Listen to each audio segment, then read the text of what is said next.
So in university, I made a game for my final year project. It was based on car demolition derbies where the aim was to drive into your opponents and essentially be the last one standing.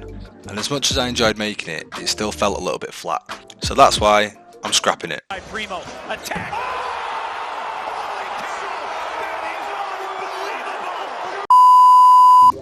In my opinion, the game just wasn't enjoyable to play. It felt too static and there was no fun quirks to it. So with the experience and knowledge I have now, I decided it would be a good idea to revisit this project and do some things differently. So let's get into it.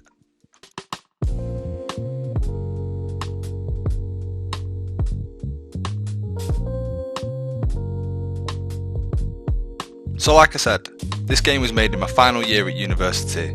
This meant I had about 8 months to work on it along with 3 of the modules. This meant I couldn't pour all my time into this project, and with deadlines often coming up, I had to overlook some features. And as proud as I am of the progress I made in university, I feel like I could do a much better job now. So what can I do to make the game better? Firstly is the car's handling and physics. In the last version, the cars felt too linear and rigid. They need some fluidity and flow to them.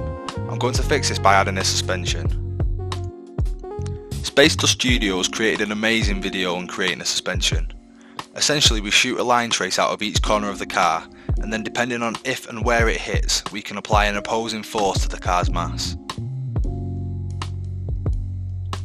So inside of Unreal Engine we have our base car class, and in here we have our suspension function which runs on tick. This takes in a number of different meshes and objects to decide where and how the suspension acts. We start by shooting the line trace we talked about earlier. I've created a suspension distance which decides how tall the suspension is. We then decide whether the line trace has hit the ground or not. If it has, we use a little bit of maths using the suspension's strength and damping in order to get the opposing force we need to apply to the car's chassis. After this, we then set multiple meshes locations and the suspension spring morph target, which will compress under load. So after making this change, we can see that this gives the car some weight and realism, which is exactly what I was aiming to do. The biggest impact is that the car now responds with the environment, giving better player feedback. Creating different suspension variables also allows me to vary the suspension styles when we implement different cars. So what's the future for this project? The real answer is, I don't know. I wanted to get the player controls feeling good before I went any further with it. And even though this is a big part of the game, don't be fooled, there is still a lot of work to do.